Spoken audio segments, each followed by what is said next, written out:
ನಮಸ್ಕಾರ. ಮುಖ್ಯಾಂಶಗಳು. ವಿಧಾನಸಭಾ ಚುನಾವಣೆ, ಅಸ್ಸಾಂ, ಪಶ್ಚಿಮ ಬಂಗಾಳದಲ್ಲಿ ಪ್ರಧಾನಿ ನರೇಂದ್ರ ಮೋದಿ, ಕೇರಳ, ತಮಿಳುನಾಡಿನಲ್ಲಿ ಅಮಿತ್ ಶಾ ಪ್ರಚಾರ. ಕೋವಿಡ್-19 ಸೋಂಕು ನಿಯಂತ್ರಣಕ್ಕೆ ಸರ್ಕಾರ ಹೊರಡಿಸಿರುವ ಮಾರ್ಗಸೂಚಿಯಲ್ಲಿ ಯಾವುದೇ ಬದಲಾವಣೆ ಇಲ್ಲ, ಸಚಿವ ಡಾ ಕೆ ಸುಧಾಕರ್. ಬರುವ ಶೈಕ್ಷಣಿಕ ಸಾಲಿನ 9ರಿಂದ 12ನೇ ತರಗತಿಯ ಪಠ್ಯಕ್ರಮದಲ್ಲಿ ಕಡಿತ ಇಲ್ಲ, ಕೇಂದ್ರೀಯ ಪ್ರೌಢಶಿಕ್ಷಣ ಮಂಡಳಿ. ಏಷ್ಯನ್ ವೇಟ್ ಲಿಫ್ಟಿಂಗ್ ಚಾಂಪಿಯನ್ಶಿಪ್ ಮಹಿಳಾ ವಿಭಾಗದಲ್ಲಿ ಮೀರಾಬಾಯಿ ಜಾನು, ಪುರುಷರಲ್ಲಿ ಜರೇಮಿ ಲಾಲ್ ರೇಣುಗಾ ಪ್ರಮುಖ ಆಕರ್ಷಣೆ. ವಾರ್ತೆಗಳ ವಿವರ. 4 ರಾಜ್ಯಗಳು ಮತ್ತು 1 ಕೇಂದ್ರಾಡಳಿತ ಪ್ರದೇಶಗಳ ವಿಧಾನಸಭಾ ಚುನಾವಣೆಗೆ ಪ್ರಚಾರ ಕಾರ್ಯ ತೀವ್ರಗೊಂಡಿದೆ. ವಿವಿಧ ರಾಜಕೀಯ ಪಕ್ಷಗಳ ಮುಖಂಡರು ತಮ್ಮ ಅಭ್ಯರ್ಥಿಗಳ ಪರ ಪ್ರಚಾರ ಮುಂದುವರೆಸಿದ್ದಾರೆ. ಪ್ರಧಾನಿ ನರೇಂದ್ರ ಮೋದಿ ಅಸ್ಸಾಂ ಮತ್ತು ಪಶ್ಚಿಮ ಬಂಗಾಳದಲ್ಲಿ ಪ್ರಚಾರ ಸಭೆಗಳಲ್ಲಿ ಪಾಲ್ಗೊಳ್ಳಲಿದ್ದಾರೆ. ಕೇಂದ್ರ ಗೃಹ ಸಚಿವ ಅಮಿತ್ ಶಾ ತಮಿಳುನಾಡಿನಲ್ಲಿ ರೋಡ್ ಶೋನಲ್ಲಿ ಭಾಗಿಯಾಗಲಿದ್ದಾರೆ. तमिलनाडु और केरल में जनसभा.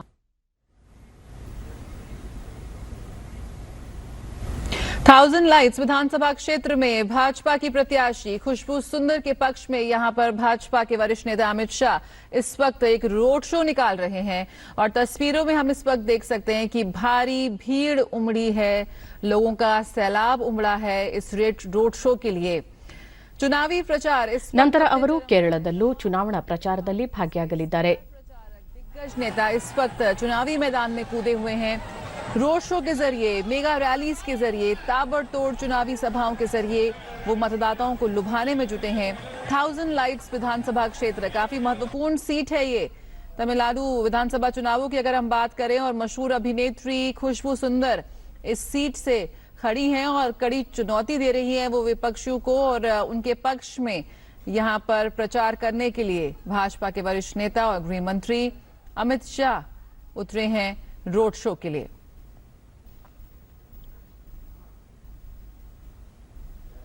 सीधी तस्वीरें चेन्नई से जहां पर रोड शो कर रहे हैं अमित शाह.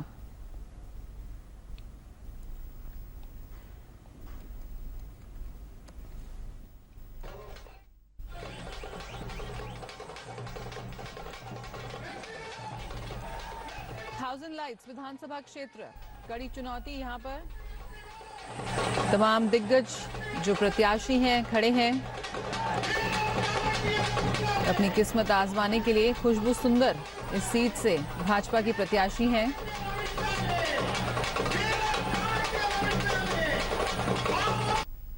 इसके अलावा ಕಾಂಗ್ರೆಸ್ ನಾಯಕ ರಾಹುಲ್ ಗಾಂಧಿ ಕೇರಳದಲ್ಲಿ ಪ್ರಚಾರ ನಡೆಸಲಿದ್ದಾರೆ.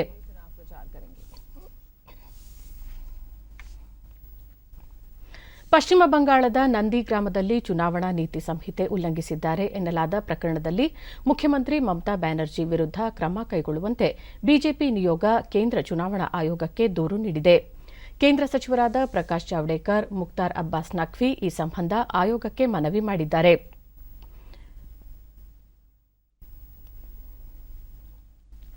ಬಳಿಕ ಪ್ರಕಾಶ್ ಜಾವಡೇಕರ್ ಮತದಾನದ ಸಂದರ್ಭದಲ್ಲಿ ಮಮತಾ ಬ್ಯಾನರ್ಜಿ ಅವರ ವರ್ತನೆ ಚುನಾವಣಾ ಸದಾಚಾರ ಸಂಹಿತೆಯ ಉಲ್ಲಂಘನೆಯಾಗಿದೆ ಎಂದು ಹೇಳಿದರು.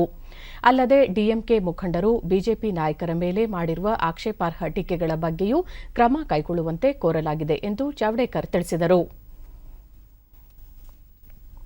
ಕೋವಿಡ್-19 ಸೋಂಕು ನಿಯಂತ್ರಣ ಕುರಿತು ಸರ್ಕಾರ ಹೊರಡಿಸಿರುವ ಮಾರ್ಗಸೂಚಿಯಲ್ಲಿ ಯಾವುದೇ ಬದಲಾವಣೆ ಇಲ್ಲ ಎಂದು ಆರೋಗ್ಯ ಮತ್ತು ವೈದ್ಯಕೀಯ ಶಿಕ್ಷಣ ಸಚಿವ ಡಾ ಕೆ ಸುಧಾಕರ್ ಬೆಂಗಳೂರಿನಲ್ಲಿಂದು ಹೇಳಿದ್ದಾರೆ. ಕೊರೋನಾ ಸೋಂಕು ನಿಯಂತ್ರಣ ಆಗದ ಹೊರತು ಮಾರ್ಗಸೂಚಿಯಲ್ಲಿ ಬದಲಾವಣೆ ಮಾಡುವುದಿಲ್ಲ. ಬಸ್ಗಳಲ್ಲಿ ಆಸನದ ಸಾಮರ್ಥ್ಯ ಎಷ್ಟಿದೆಯೋ ಅಷ್ಟೇ ಪ್ರಯಾಣಿಕರನ್ನು ಕರೆದೊಯ್ಯಬೇಕು. ಏಪ್ರಿಲ್ 20ರವರೆಗೆ ಈಗ ಹೊರಡಿಸಿರುವ ಮಾರ್ಗಸೂಚಿ ಅನ್ವಯವಾಗಲಿದೆ ಎಂದು ಹೇಳಿದರು. ಯಾವುದೇ ಚಟುವಟಿಕೆಯನ್ನ ನಿಷೇಧಿಸುವ ಉದ್ದೇಶ ಸರ್ಕಾರಕ್ಕಿಲ್ಲ.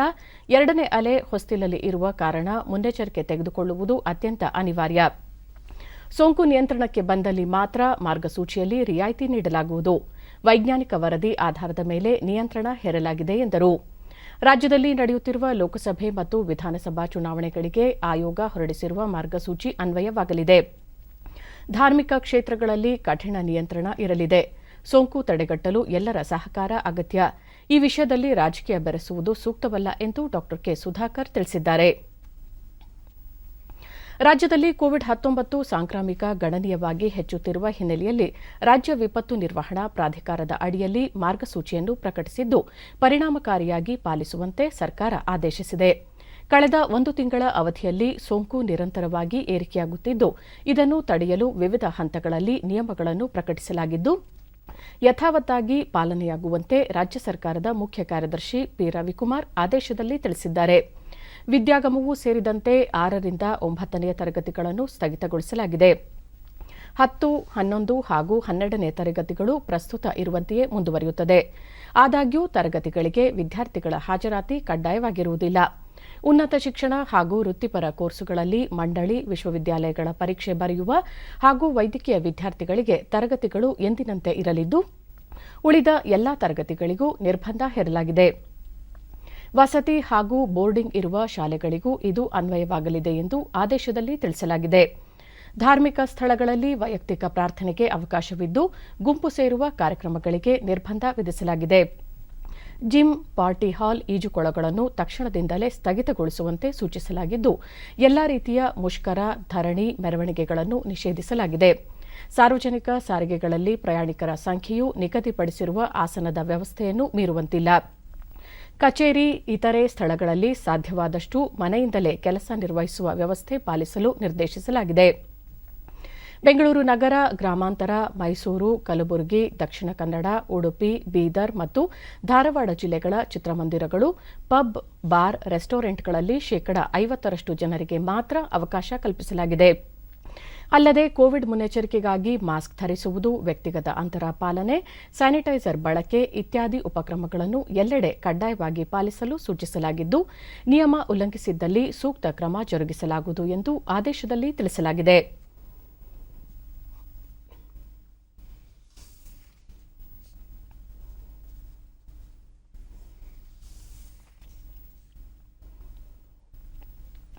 ಮಹಾರಾಷ್ಟ್ರ, ಕರ್ನಾಟಕ ಸೇರಿದಂತೆ ಕೊರೋನಾ ಸೋಂಕು ಹೆಚ್ಚುತ್ತಿರುವ ದೇಶದ 11 ರಾಜ್ಯಗಳ ಹಾಗೂ ಕೇಂದ್ರಾಡಳಿತ ಪ್ರದೇಶಗಳ ವಸ್ತುಸ್ಥಿತಿ ಕುರಿತು ಕೇಂದ್ರ ಸಂಪುಟ ಕಾರ್ಯದರ್ಶಿ ರಾಜೀವ್ ಗೌಬಾ ನಿನ್ನೆ ರಾಜ್ಯ ಮುಖ್ಯ ಕಾರ್ಯದರ್ಶಿಗಳೊಂದಿಗೆ ಸಮಾಲೋಚನೆ ನಡೆಸಿದರು. ಉನ್ನತ ಮಟ್ಟದ ಸಭೆಯಲ್ಲಿ ರಾಜ್ಯ ಹಾಗೂ ಕೇಂದ್ರಾಡಳಿತ ಪ್ರದೇಶಗಳ ಮುಖ್ಯ ಕಾರ್ಯದರ್ಶಿಗಳು, ಪೊಲೀಸ್ ಹಾಗೂ ಆರೋಗ್ಯ ಇಲಾಖೆ ಉನ್ನತಾಧಿಕಾರಿಗಳು ಪಾಲ್ಗೊಂಡಿದ್ದರು. ಕಳೆದ 2 ವಾರಗಳಿಂದ ಸೋಂಕು ವ್ಯಾಪಕವಾಗಿ ಹರಡುತ್ತಿರುವ 11 ರಾಜ್ಯಗಳನ್ನು ಕೇಂದ್ರೀಕರಿಸಿ ಈ ಸಭೆ ನಡೆಸಲಾಗಿದ್ದು, ಸದ್ಯ ದೇಶದಲ್ಲಿ ಸೋಂಕಿನ ಪ್ರಮಾಣ 6.8ಕ್ಕೆ ಹೆಚ್ಚಳವಾಗಿದೆ. ಕಳೆದ ಜೂನ್ನಲ್ಲಿ ಈ ಪ್ರಮಾಣ 5.5ರಷ್ಟಿತ್ತು. ಪ್ರಸ್ತುತ ಪ್ರತಿದಿನ ದೇಶದಲ್ಲಿ ಸರಾಸರಿ 81,000 ಕೋವಿಡ್ ಪ್ರಕರಣಗಳು ವರದಿಯಾಗುತ್ತಿರುವುದು ಆತಂಕಕಾರಿಯಾಗಿದೆ. ಈ ಹಿನ್ನೆಲೆಯಲ್ಲಿ ಮುನ್ನೆಚ್ಚರಿಕೆ ಕ್ರಮಗಳ ಪಾಲನೆ ಹಾಗೂ ಮರಣ ಪ್ರಮಾಣದ ನಿಯಂತ್ರಣಕ್ಕೆ ಅಗತ್ಯ ಕಾರ್ಯಯೋಜನೆಗಳನ್ನು ಕಟ್ಟುನಿಟ್ಟಾಗಿ ಜಾರಿಗೆ ತರುವಂತೆ ರಾಜ್ಯಗಳಿಗೆ ಸಂಪುಟ ಕಾರ್ಯದರ್ಶಿ ಸೂಚಿಸಿದ್ದಾರೆ. ಸೋಂಕು ಪರೀಕ್ಷೆ ಪ್ರಮಾಣ ಹಾಗೂ ಅಗತ್ಯವಿರುವ ವೈದ್ಯಕೀಯ ಸೌಲಭ್ಯಗಳನ್ನು ಹೆಚ್ಚಿಸಿಕೊಳ್ಳುವಂತೆ ಹಿರಿಯ ಅಧಿಕಾರಿಗಳಿಗೆ ಸೂಚಿಸಲಾಗಿದೆ. ನಿಗದಿತ ಅವಧಿಯಲ್ಲಿ ಅರ್ಹ ಫಲಾನುಭವಿಗಳಿಗೆ 100% ಲಸಿಕೆ ವಿತರಣೆಗೆ ಕ್ರಮ ಕೈಗೊಳ್ಳುವಂತೆ ನಿರ್ದೇಶನ ನೀಡಲಾಗಿದ್ದು, ಸಂಬಂಧಪಟ್ಟ ಇಲಾಖೆಗಳೊಂದಿಗೆ ಸಮನ್ವಯ ಸಾಧಿಸಿ ಮುನ್ನೆಚ್ಚರಿಕೆ ಕ್ರಮಗಳನ್ನು ಕೈಗೊಳ್ಳುವಂತೆ ಆದೇಶಿಸಿದ್ದಾರೆ. ಕೇಂದ್ರ ವಾರ್ತಾ ಮತ್ತು ಪ್ರಸಾರ ಸಚಿವಾಲಯ ಸೋಂಕು ನಿಯಂತ್ರಣ ಕ್ರಮಗಳ ಪರಿಪಾಲನೆ ಮಾಡುವ ಕುರಿತಂತೆ ಸೂಕ್ತ ಜನಜಾಗೃತಿ ಮೂಡಿಸಬೇಕು. ಪಾಸಿಟಿವಿಟಿ ಸಂಖ್ಯೆ 5ಕ್ಕಿಂತ ಕಡಿಮೆಯಾಗುವವರೆಗೆ ನಿರಂತರವಾಗಿ ಪರೀಕ್ಷೆ ಹೆಚ್ಚಿಸಬೇಕು. ತೀವ್ರ ಸೋಂಕಿತರ ಚಿಕಿತ್ಸೆಗಾಗಿ ರಾಜ್ಯ ಸರ್ಕಾರಗಳು ಆಮ್ಲಜನಕ ಪೂರೈಕೆಗೆ ಸೂಕ್ತ ಕಾರ್ಯಯೋಜನೆ ರೂಪಿಸಬೇಕು ಎಂದು ಸಹ ರಾಜ್ಯ ಸರ್ಕಾರಗಳಿಗೆ ಸೂಚಿಸಿದೆ. ಕಳೆದ ವರ್ಷ ಕೋವಿಡ್ ಸಾಂಕ್ರಾಮಿಕ ಹಿನ್ನೆಲೆಯಲ್ಲಿ 9ರಿಂದ 12ನೇ ತರಗತಿಗಳಿಗೆ ಕಡಿತಗೊಳಿಸಿದ್ದ ಪಠ್ಯಕ್ರಮವನ್ನು 2021-22ನೇ ಸಾಲಿಗೆ ಮರು ಸೇರ್ಪಡೆ ಮಾಡಿರುವುದಾಗಿ ಸಿಬಿಎಸ್ಇ ಮಂಡಳಿ ತಿಳಿಸಿದೆ. ಮಂಡಳಿ ಹೊಸ ಪಠ್ಯಕ್ರಮವನ್ನು ಬಿಡುಗಡೆ ಮಾಡಿದ್ದು, ಅದರಲ್ಲಿ ಕಳೆದ ವರ್ಷದ ಪಠ್ಯಕ್ರಮದಿಂದ ತೆಗೆದುಹಾಕಿದ್ದ ವಿಷಯಗಳನ್ನು 2021-22ನೇ ಸಾಲಿಗೆ ಮರು ಸೇರ್ಪಡೆ ಮಾಡಲಾಗಿದೆ. ವಿದ್ಯಾರ್ಥಿಗಳಿಗೆ ಹೊರೆಯಾಗಲಿದೆ ಎಂಬ ಉದ್ದೇಶದಿಂದ 9ನೇ ತರಗತಿಯಿಂದ 12ನೇ ತರಗತಿಯ ಪಠ್ಯಕ್ರಮವನ್ನು 30% ಕಡಿತಗೊಳಿಸಲಾಗಿತ್ತು. ಹಾಗಾಗಿ ಮೇ ಮತ್ತು ಜೂನ್ ತಿಂಗಳಿನಲ್ಲಿ ನಡೆಯಲಿರುವ ಪರೀಕ್ಷೆಗಳಲ್ಲಿ ಕಡಿತಗೊಳಿಸಿದ ಪಠ್ಯಕ್ರಮದ ಆಧಾರದಲ್ಲಿಯೇ ಪರೀಕ್ಷೆಗಳು ನಡೆಯುತ್ತವೆ. ಮುಂದಿನ ಶೈಕ್ಷಣಿಕ ವರ್ಷಕ್ಕೆ ಮಾತ್ರ ಹೊಸ ಪಠ್ಯಕ್ರಮವನ್ನು ವಿದ್ಯಾರ್ಥಿಗಳು ಅನುಸರಿಸಬೇಕಾಗುತ್ತದೆ. ದೇಶದಲ್ಲಿ ಈವರೆಗೆ ಕೋವಿಡ್ ಸೋಂಕು ನಿಯಂತ್ರಣಕ್ಕೆ ನೀಡುತ್ತಿರುವ ಲಸಿಕೆಯ ಸಂಖ್ಯೆ 7 ಕೋಟಿ ಗಡಿ ದಾಟಿದೆ. ಜಗತ್ತಿನ ಅತಿದೊಡ್ಡ ಲಸಿಕಾ ಕಾರ್ಯಕ್ರಮ ಇದಾಗಿದ್ದು ಲಸಿಕಾ ಅಭಿಯಾನ ತೀವ್ರಗತಿಯಲ್ಲಿ ಮುಂದುವರೆದಿದೆ. ಕರ್ನಾಟಕ ಸೇರಿದಂತೆ ಹಲವು ರಾಜ್ಯಗಳಲ್ಲಿ ಸೋಂಕು ಪ್ರಕರಣಗಳು ಹೆಚ್ಚಾಗುತ್ತಿರುವ ಹಿನ್ನೆಲೆಯಲ್ಲಿ ಲಸಿಕೆ ನೀಡುವುದನ್ನು ಇನ್ನಷ್ಟು ತೀವ್ರಗೊಳಿಸುವಂತೆ ಕೇಂದ್ರ ಆರೋಗ್ಯ ಸಚಿವಾಲಯ ಸೂಚನೆ ನೀಡಿದ್ದು, ಇದರ ಅನ್ವಯ ಲಸಿಕಾ ಅಭಿಯಾನ ಮತ್ತಷ್ಟು ತೀವ್ರಗೊಳ್ಳುವ ನಿರೀಕ್ಷೆಯಿದೆ. ಈ ತಿಂಗಳಿಡೀ ರಜಾ ದಿನಗಳಲ್ಲಿಯೂ ಸಾರ್ವಜನಿಕರಿಗೆ ಕೋವಿಡ್-19 ಲಸಿಕೆಯನ್ನು ನೀಡಲಾಗುತ್ತದೆ. ಈ ಮಹತ್ವದ ನಿರ್ಧಾರವನ್ನು ಪ್ರಕಟಿಸಿರುವ ಕೇಂದ್ರ ಸರ್ಕಾರ, ದೇಶಾದ್ಯಂತ ಲಸಿಕೆ ನೀಡಿಕೆ ಅಭಿಯಾನ ಖಾಸಗಿ ಮತ್ತು ಸಾರ್ವಜನಿಕ ಆಸ್ಪತ್ರೆಗಳಲ್ಲಿ ಲಭ್ಯವಿರುತ್ತದೆ.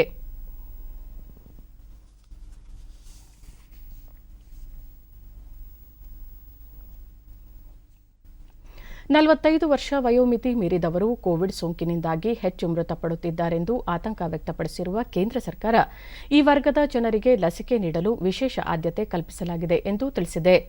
45 ವರ್ಷ ಮತ್ತು ಅದಕ್ಕಿಂತ ಹೆಚ್ಚಿನ ವಯೋಮಿತಿಯವರ ಸಾವಿನ ಪ್ರಮಾಣ 88%ರಷ್ಟಿದೆ. ಎಲ್ಲಾ ಕೋವಿಡ್ ಸಂಬಂಧಿತ ಸಾವುಗಳಲ್ಲಿ ಈ ಪ್ರಮಾಣ ಹೆಚ್ಚಿರುವುದರಿಂದ ಈ ಪರಿಸ್ಥಿತಿ ಗಮನದಲ್ಲಿಟ್ಟುಕೊಂಡು ಈ ವಯಸ್ಸಿನವರಿಗೆ ಲಸಿಕೆ ಅಗತ್ಯ ಎಂಬುದನ್ನು ಮನಗಂಡು ಕೇಂದ್ರ ಈ ನಿರ್ಧಾರ ತೆಗೆದುಕೊಂಡಿದೆ. ಆರೋಗ್ಯ ವಿಭಾಗದ ನೀತಿ ಆಯೋಗದ ಸದಸ್ಯ ಡಾ ವಿಕೆ ಪಾಲ್, ಭಾರತದ ಲಸಿಕೆಗಳು ಸುರಕ್ಷಿತ ಮತ್ತು ಪರಿಣಾಮಕಾರಿಯಾಗಿವೆ. ಲಭ್ಯವಿರುವ ಅಂಕಿಅಂಶಗಳ ಪ್ರಕಾರ ಭಾರತೀಯ ಲಸಿಕೆಗಳು ಬ್ರೆಜಿಲ್ ಮತ್ತು ಇಂಗ್ಲೆಂಡ್ನ ವೈರಸ್ಗಳ ವಿರುದ್ಧ ಪರಿಣಾಮಕಾರಿಯಾಗಿವೆ ಎಂಬುದು ಖಚಿತವಾಗಿದೆ ಎಂದು ತಿಳಿಸಿದ್ದಾರೆ.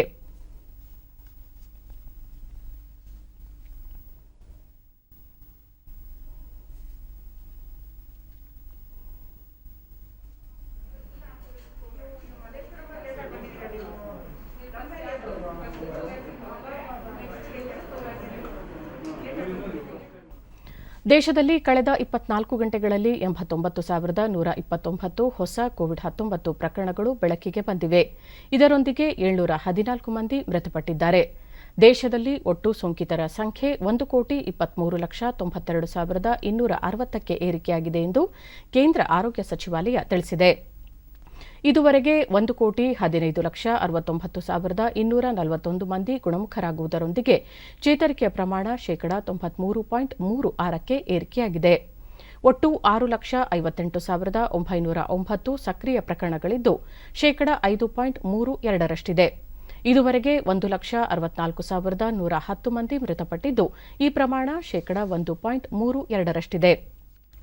ದೇಶಾದ್ಯಂತ ಈವರೆಗೆ 7,30,54,295 ಮಂದಿಗೆ ಕೋವಿಡ್-19 ಲಸಿಕೆ ನೀಡಲಾಗಿದೆ. ದೇಶದಲ್ಲಿ ಕೊರೋನಾ ಸೋಂಕಿತರ ಪರೀಕ್ಷಾ ಸಾಮರ್ಥ್ಯದಲ್ಲಿ ತೀವ್ರಗತಿಯಲ್ಲಿ ಏರಿಕೆಯಾಗುತ್ತಿದೆ. ಇದುವರೆಗೆ 24,60,59,192 ಮಂದಿಗೆ ಪರೀಕ್ಷೆ ನಡೆಸಲಾಗಿದೆ ಎಂದು ಭಾರತೀಯ ವೈದ್ಯಕೀಯ ಸಂಶೋಧನಾ ಸಂಸ್ಥೆ ಐಸಿಎಂಆರ್ ತಿಳಿಸಿದೆ. ಸರ್ಕಾರಿ ಮತ್ತು ಖಾಸಗಿ ಪ್ರಯೋಗಾಲಯಗಳು ಸೇರಿದಂತೆ ನಿನ್ನೆ ಒಂದೇ ದಿನ 10,46,605 ಮಾದರಿಗಳ ಪರೀಕ್ಷೆ ನಡೆಸಲಾಗಿದೆ ಎಂದು ಐಸಿಎಂಆರ್ ಹೇಳಿದೆ.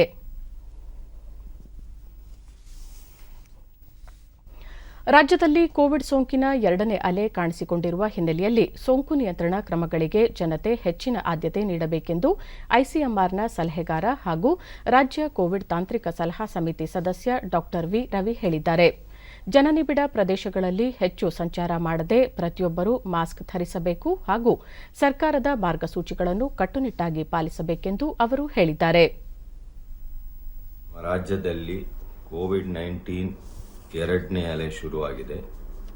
ಇದನ್ನು ತಡೆಗಟ್ಟಕ್ಕೆ ನಮ್ಮ ರಾಜ್ಯ ಸರ್ಕಾರ ಹಲವಾರು ನಿಬಂಧನೆಗಳನ್ನು ಆಯೋಜಿಸಿಕೊಂಡು ಆದೇಶನ ನೀಡಿದ್ದಾರೆ. ಈ ವಿಡಿಯೋ ಮೂಲಕ ನಿಮ್ಮೆಲ್ಲರಿಗೂ ನಾನು ಅತ್ಯಂತ ಮನವಿಯಿಂದ ನಿಮ್ಮ ಸಹಕಾರ ಕೋರ್ತಾ ಇದ್ದೀನಿ. ಈ ಕೋವಿಡ್-19 ತಡೆಗಟ್ಟಕ್ಕೆ ನಿಮಗೆ ಈಗಾಗಲೇ ಗೊತ್ತಿದ್ದಂಗೆ ಕ್ರೌಡೆಡ್ ಪ್ಲೇಸಸ್ ಅವಾಯ್ಡ್ ಮಾಡಿ, ಕ್ಲೋಸ್ಡ್ ಸ್ಪೇಸಸ್ ಅವಾಯ್ಡ್ ಮಾಡಿ, ಮಾಸ್ಕ್ನ ಧರಿಸಿ, ಅಂತರ ವಹಿಸಿ, ಸ್ವಚ್ಛತೆಯನ್ನು ಪಾಲಿಸಿ. ಈ ಕೋವಿಡ್-19 ಕೇಸುಗಳು ಪ್ರಕರಣಗಳು ಬಹಳ ಹೆಚ್ಚಾಗಿ ನಾವು ಹೋದ ವರ್ಷ ಮೊದಲನೇ ಅಲೆಯಲ್ಲಿ 6-8 ವಾರಗಳಲ್ಲಿ ರೀಚ್ ಮಾಡಿದ್ದ ಕೇಸಸ್ನ ಇವಾಗ ಕೆಲವೇ 4 ವಾರಗಳಲ್ಲಿ ರೀಚ್ ಆಗಿದ್ದೀವಿ. ಇದರಿಂದ ನಿಮಗೆ ಗೊತ್ತಾಗತ್ತೆ ಈ ಎರಡನೇ ಅಲೆಯ ಪ್ರಭಾವ ಎಷ್ಟು ಮಟ್ಟಿಗಿದೆ ಅಂತ. ರಾಜ್ಯಗಳ ಸ್ಥಳೀಯ ಸಂಸ್ಥೆಗಳಿಗೆ 4,608 ಕೋಟಿ ರೂಪಾಯಿ ಅನುದಾನವನ್ನು ಕೇಂದ್ರ ಹಣಕಾಸು ಸಚಿವಾಲಯ ಬಿಡುಗಡೆ ಮಾಡಿದೆ. 15ನೇ ಹಣಕಾಸು ಆಯೋಗದ ಶಿಫಾರಸಿನ ಮೇರೆಗೆ ನಗರ ಹಾಗೂ ಗ್ರಾಮೀಣ ಸ್ಥಳೀಯ ಸಂಸ್ಥೆಗಳಿಗೆ ಅನುದಾನ ಬಿಡುಗಡೆ ಮಾಡಿದೆ. ಕಳೆದ ಹಣಕಾಸು ವರ್ಷದಲ್ಲಿ 28 ರಾಜ್ಯಗಳ ಸ್ಥಳೀಯ ಸಂಸ್ಥೆಗಳಿಗೆ ಕೇಂದ್ರ ಸರ್ಕಾರ 87,460 ಕೋಟಿ ರೂಪಾಯಿ ಅನುದಾನ ಬಿಡುಗಡೆ ಮಾಡಿತು. ಈ ಪೈಕಿ 60,750 ಕೋಟಿ ರೂಪಾಯಿ ಗ್ರಾಮೀಣ ಸ್ಥಳೀಯ ಸಂಸ್ಥೆಗಳು ಮತ್ತು 26,710 ಕೋಟಿ ರೂಪಾಯಿ ನಗರ ಸ್ಥಳೀಯ ಸಂಸ್ಥೆಗಳಿಗೆ ಮೀಸಲಿರಿಸಿದೆ. ಗ್ರಾಮೀಣ ಹಾಗೂ ನಗರ ಸ್ಥಳೀಯ ಸಂಸ್ಥೆಗಳಲ್ಲಿ ಈ ಅನುದಾನವನ್ನು ಒಳಚರಂಡಿ, ಬಯಲು ಬಹಿರ್ದೆಸೆ ಮುಕ್ತ, ಕುಡಿಯುವ ನೀರು, ಮಳೆ ನೀರು ಕೊಯ್ಲು, ಜಲ ಮರುಪೂರಣ ಯೋಜನೆಗಳಿಗೆ ಬಳಕೆ ಮಾಡಿಕೊಳ್ಳಬಹುದಾಗಿದೆ. ಇದರೊಂದಿಗೆ ವಾಯುಮಾಲಿನ್ಯ ಗುಣಮಟ್ಟ, ಘನ ತ್ಯಾಜ್ಯ ನಿರ್ವಹಣೆ ಮತ್ತು ಒಳಚರಂಡಿ ವ್ಯವಸ್ಥೆ ಸುಧಾರಣೆಗೂ ಈ ನೆರವನ್ನು ವಿನಿಯೋಗಿಸಬಹುದಾಗಿದೆ.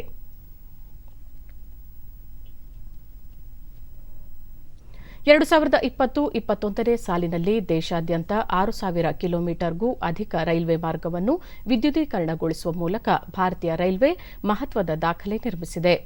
ಕೋವಿಡ್-19 ಸಾಂಕ್ರಾಮಿಕದ ಸಂದರ್ಭದಲ್ಲೂ ಅತಿ ಹೆಚ್ಚಿನ ಮಾರ್ಗವನ್ನು ವಿದ್ಯುದೀಕರಣಗೊಳಿಸಲಾಗಿದೆ. 2018-19ರ ಸಾಲಿನಲ್ಲಿ 5,000ಕ್ಕೂ ಅಧಿಕ ಮಾರ್ಗವನ್ನು ವಿದ್ಯುದೀಕರಣ ಮಾಡಲಾಗಿತ್ತು.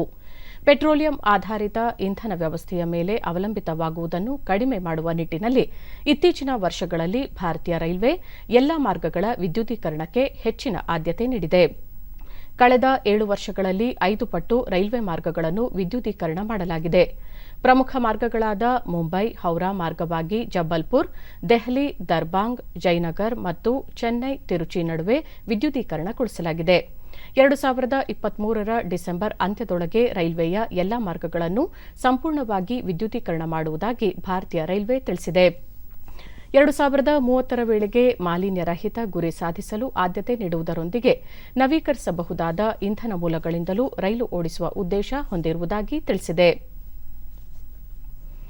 2 ದಿನಗಳ ಒಡಿಶಾ ಭೇಟಿ ಕೈಗೊಂಡಿರುವ ಉಪರಾಷ್ಟಪತಿ ಎಂ ವೆಂಕಯ್ಯನಾಯ್ಡು ಇಂದು ಉತ್ಕಲ್ ವಿಶ್ವವಿದ್ಯಾಲಯದ 50ನೇ ಘಟಿಕೋತ್ಸವದಲ್ಲಿ ಪಾಲ್ಗೊಳ್ಳಲಿದ್ದಾರೆ. ವಿದ್ಯಾರ್ಥಿಗಳಿಗೆ ಡಾಕ್ಟರೇಟ್ ಮತ್ತು ಪದಕ ಪ್ರದಾನ ಮಾಡಲಿದ್ದಾರೆ. ಆರ್ಬಿಐ ಗವರ್ನರ್ ಶಕ್ತಿಕಾಂತ್ ದಾಸ್ ಹಾಗೂ ಮಹಾಲೇಖಪಾಲರು ಮತ್ತು ಲೆಕ್ಕ ನಿಯಂತ್ರಕರಾದ ಗಿರೀಶ್ ಚಂದ್ರ ಮುರ್ಮು ಅವರಿಗೆ ಗೌರವ ಡಾಕ್ಟರೇಟ್ ಪ್ರದಾನ ಮಾಡಲಾಗುವುದು. ನಿನ್ನೆ ಕಟಕ್ನ ಆದಿಕವಿ ಸರಳಾ ದಾಸ್ರ 600ನೇ ಜನ್ಮ ವಾರ್ಷಿಕೋತ್ಸವದಲ್ಲಿ ಮುಖ್ಯ ಅತಿಥಿಯಾಗಿ ಪಾಲ್ಗೊಂಡಿದ್ದರು.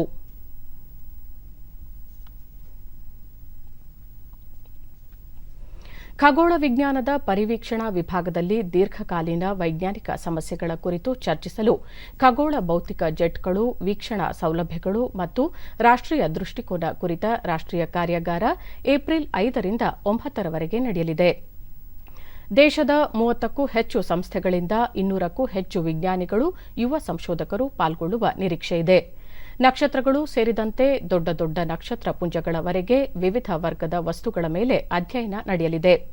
ಈ ಕಾರ್ಯಾಗಾರವನ್ನು Aryabhata research institute of observation science ಆಯೋಜಿಸಿದ್ದು, ಇದು ಕೇಂದ್ರ ಸರ್ಕಾರದ ವಿಜ್ಞಾನ ಮತ್ತು ತಂತ್ರಜ್ಞಾನ ಇಲಾಖೆಯಡಿ ಬರುವ ಸ್ವಾಯತ್ತ ಸಂಸ್ಥೆಯಾಗಿದೆ.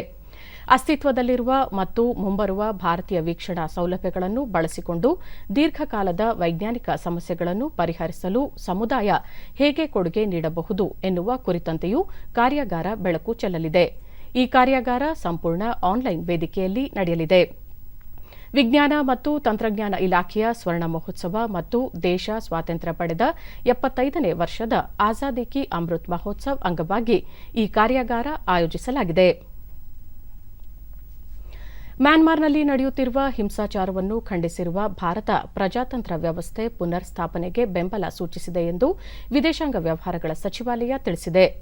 ದೆಹಲಿಯಲ್ಲಿ ನಿನ್ನೆ ವಿದೇಶಾಂಗ ವ್ಯವಹಾರಗಳ ಸಚಿವಾಲಯದ ವಕ್ತಾರ ಅರಿಂದಮ್ ಬಾಗ್ಚಿ ಮ್ಯಾನ್ಮಾರ್ನಲ್ಲಿನ ಹಿಂಸಾಚಾರ ಘಟನೆಗಳನ್ನು ಭಾರತ ಖಂಡಿಸುತ್ತದೆ.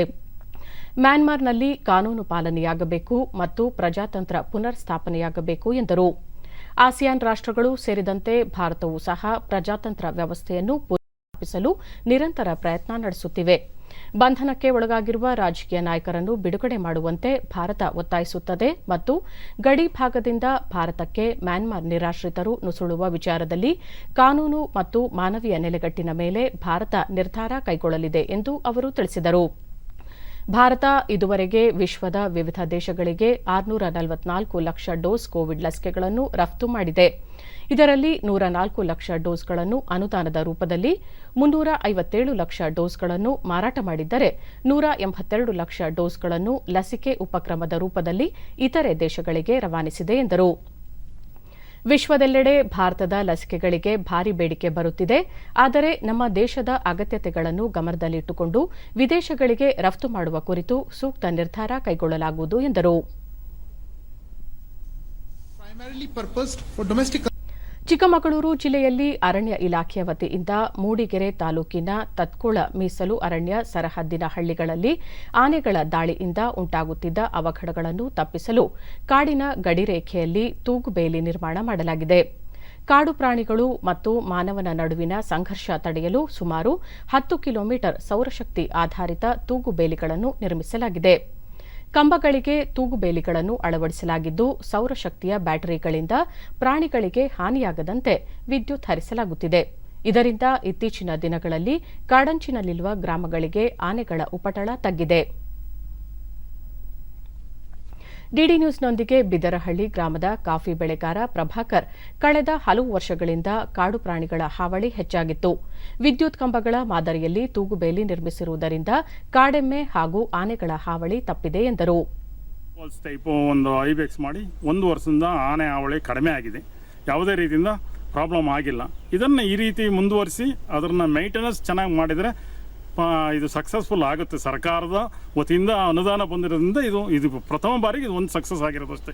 ಸುಮಾರು 9 ತಿಂಗಳಿಂದ ಯಾವುದೇ ಕೆಂಜಿಗೆ ಹಳ್ಳಿಯ ಕಾಫಿ ಬೆಳೆಗಾರ ಕೇಶವಗೌಡ ಕಾಡು ಪ್ರಾಣಿಗಳಿಂದ ಈ ಹಿಂದೆ ಅಪಾರ ಪ್ರಮಾಣದ ಬೆಳೆ ನಾಶವಾಗುತ್ತಿದ್ದು, ಬೇಲಿಯ ನಿರ್ಮಾಣದಿಂದ ಕಾಡಂಚಿನ ಗ್ರಾಮದಲ್ಲಿ ತೊಂದರೆ ತಪ್ಪಿದೆ ಎಂದು ತಿಳಿಸಿದರು.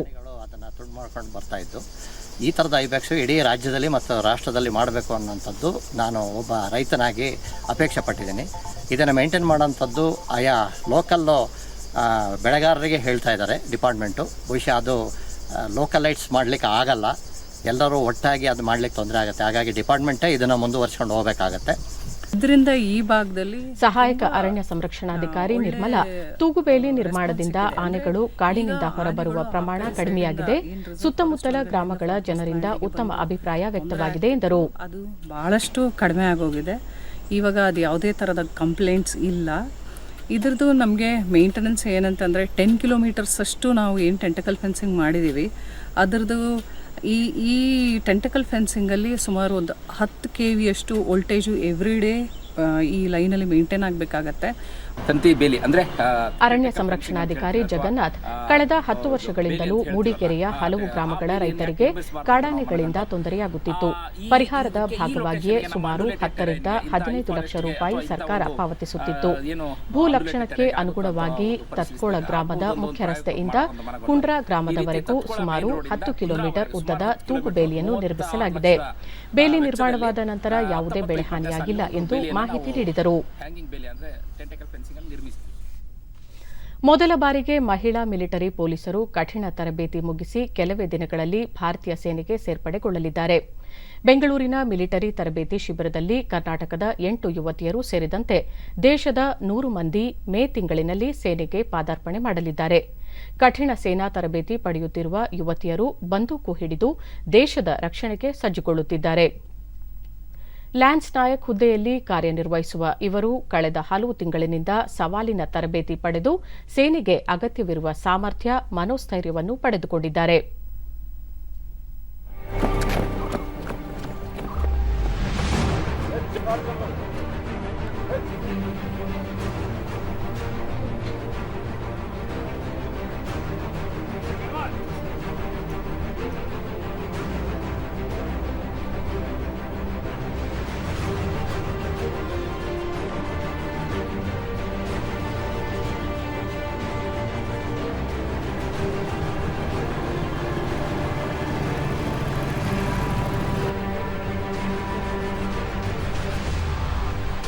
ये सेंटर है, ये सेंटर में रखता है. अब तू देख एम ले रही है तो सेंटर में अभी साफ पेंसिल चलाई है. तू बता साफ कहाँ, यहाँ मार्क करें या कहाँ.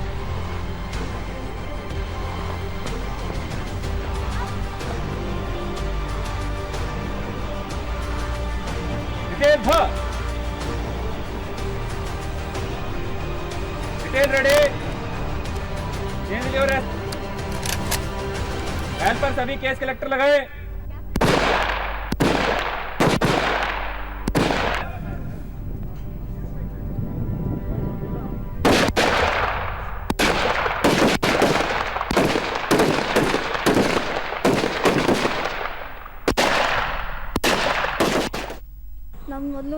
ಈ ಕುರಿತು ಡಿಡಿ ನ್ಯೂಸ್ನೊಂದಿಗೆ ಮಾಹಿತಿ ಹಂಚಿಕೊಂಡ ಬೆಳಗಾವಿ ಜಿಲ್ಲೆಯ ನಂದಕುರ್ಕಿ ಭಾಗ್ಯಶ್ರೀ, ಪ್ರಾರಂಭದ ದಿನಗಳಲ್ಲಿ ಸೇನಾ ತರಬೇತಿ ತುಸು ಕಷ್ಟಕರ ಎನಿಸುತ್ತಿತ್ತು. ಆದರೆ ಇಲ್ಲಿನ ಅಧಿಕಾರಿಗಳು ತಮ್ಮ ಮನೋಸ್ಥೈರ್ಯವನ್ನು ಹೆಚ್ಚಿಸಿ ತರಬೇತಿ ನೀಡಿದ್ದಾರೆ. ಮುಂದಿನ ದಿನಗಳಲ್ಲಿ ದೇಶದ ರಕ್ಷಣಾ ಕಾರ್ಯದಲ್ಲಿ ಪಾಲ್ಗೊಳ್ಳಲು ಸಿದ್ದರಾಗಿದ್ದೇವೆ ಎಂದರು. ಅಂದರೆ ಮನೆಯಲ್ಲಿ ಲೇಟಾಗಿ ಹೇಳ್ತಿದ್ವಿ, ಇಲ್ಲಿಲ್ಲ ಬೆಳಗ್ಗೆ ಹೇಳಬೇಕು, ತುಂಬ ಕಷ್ಟ ಇತ್ತು ಮೇಡಮ್. ಮೊದಲೇ ಹಾಡಿತ್ತು, ಈಗ ಒಂದು ಸ್ವಲ್ಪ ಅಡ್ಜಸ್ಟ್ಮೆಂಟ್ ಆಗಿದೆ ಮೇಡಮ್. ಅಲ್ಲಿ ಒಂದು ಸ್ವಲ್ಪ ಟೈಮಿಂಗ್ ಅಂತರ ಇದೆ ಅಷ್ಟೇ. ಅವರು ಏನು ಮಾಡ್ತಾರೆ ಅವ್ರಂಗೆ ಪ್ರೊಸೀಜರು, ಆರ್ಮಿದ ಏನು ಪ್ರೊಸೀಜರ್ ಇದೆಲ್ಲ ಟೆಸ್ಟು ಅವನ್ನೆಲ್ಲ ನಮಗೂ ಮಾಡಿ ಅವು ಪಾಸ್ ಆಗ್ಬೇಕು. ಮೆಂಟಲಿ ತರಬೇತಿ ಪಡೆಯುತ್ತಿರುವ ಮತ್ತೋರ್ವ ಯುವತಿ ಜ್ಯೋತಿ ಬಸಪ್ಪ, ಸೇನೆಗೆ ಸೇರಬೇಕು ಎನ್ನುವ ಮಹದಾಸೆ ಮೊದಲಿನಿಂದಲೂ ಇತ್ತು. ಆ ಕನಸು ಈಗ ನನಸಾಗಿರುವುದು ಹೆಮ್ಮೆಯ ಸಂಗತಿಯಾಗಿದೆ. ಯಾವುದೇ ಪರಿಸ್ಥಿತಿಯಲ್ಲಿಯೂ ದೇಶ ಸೇವೆಗೆ ತಾವು ಸಿದ್ಧ ಎಂದು ಅಭಿಪ್ರಾಯಪಟ್ಟರು. ಅಂತಂದ್ರೆ ma'am there is no difference, ಮತ್ಲಬ್ ಹುಡುಗ ಹುಡುಗಿಯಲ್ಲಿ ಯಾವ ಡಿಫ್ರೆನ್ಸು ಇಲ್ಲ. ಎಲ್ಲ ಹುಡುಗರು ಯಾವ ಥರ ಸೋಲ್ಜರ್ ಇರ್ತಾರಲ್ಲ ಅದೇ ಥರ ನಾವು ಸೋಲ್ಜರ್ ಆಗೇ ಇದ್ದೀವಿ. ತರಬೇತಿ ಉಸ್ತುವಾರಿ ವಹಿಸಿರುವ ಲೆಫ್ಟಿನೆಂಟ್ ಕರ್ನಲ್ ಜೂಲಿ, ಭಾರತೀಯ ಸೇನೆಯಲ್ಲಿ ಯುವತಿಯರ ಪಾತ್ರ ಮಹತ್ವದ್ದಾಗಿದೆ. ಈ ನಿಟ್ಟಿನಲ್ಲಿ ಸೇನೆಗೆ ಸೇರ್ಪಡೆಯಾಗುತ್ತಿರುವ ಮೊದಲ ತಂಡಕ್ಕೆ ಕಠಿಣ ತರಬೇತಿ ನೀಡಲಾಗುತ್ತಿದೆ ಎಂದು ಮಾಹಿತಿ ನೀಡಿದರು. तो आपकी आंखों के सामने एक साल के अंदर जो आप उनकी ग्रोथ देखते हो, उसे देख के सीना गर्व से चौड़ा भी होता है. और साथ ही साथ जब वो लोग यूनिट्स में जाने लगते हैं तो एक फिक्र भी होती है कि जब ये जाएं तो जो इन्हें सिखाया गया है उसे ठीक तरीके से इस्तेमाल कर पाएं, ताकि वो कहीं मात ना खाएं. ಬ್ರಿಗೇಡಿಯರ್ ಸಿ ದಯಾಳನ್, ಭಾರತೀಯ ಸೇನೆಯಲ್ಲಿ ಮಹಿಳೆಯರಿಗೆ ಅವಕಾಶ ಕಲ್ಪಿಸಲಾಗಿದೆ. ಮುಂಬರುವ ಸವಾಲುಗಳನ್ನು ಎದುರಿಸಲು ಕಠಿಣ ತರಬೇತಿ ನೀಡಲಾಗುತ್ತಿದೆ ಎಂದರು.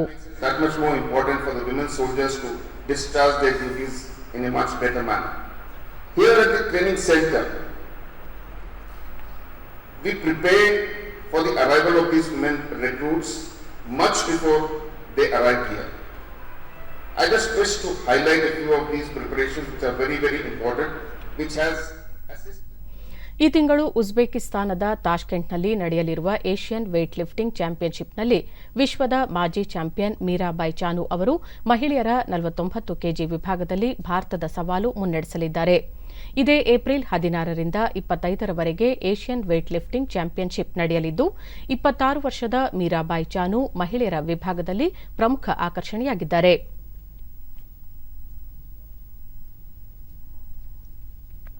ಪುರುಷರ ವಿಭಾಗದಲ್ಲಿ 18 ವರ್ಷದ ಜೆರೇಮಿ ಲಾಲ್ರಿನುಗಾ ಕೇಂದ್ರ ಬಿಂದುವಾಗಿದ್ದು, 67 ಕೆಜಿ ವಿಭಾಗದಲ್ಲಿ ಅವರು ಸ್ಪರ್ಧಿಸಲಿದ್ದಾರೆ. ಕೊನೆಯಲ್ಲಿ ಮತ್ತೊಮ್ಮೆ ಮುಖ್ಯಾಂಶಗಳು. ವಿಧಾನಸಭಾ ಚುನಾವಣೆ, ಅಸ್ಸಾಂ ಪಶ್ಚಿಮ ಬಂಗಾಳದಲ್ಲಿ ಪ್ರಧಾನಿ ನರೇಂದ್ರ ಮೋದಿ, ಕೇರಳ ತಮಿಳುನಾಡಿನಲ್ಲಿ ಅಮಿತ್ ಶಾ ಪ್ರಚಾರ. ಕೋವಿಡ್-19 ಸೋಂಕು ನಿಯಂತ್ರಣಕ್ಕೆ ಸರ್ಕಾರ ಹೊರಡಿಸಿರುವ ಮಾರ್ಗಸೂಚಿಯಲ್ಲಿ ಯಾವುದೇ ಬದಲಾವಣೆ ಇಲ್ಲ, ಸಚಿವ ಡಾ ಕೆ ಸುಧಾಕರ್.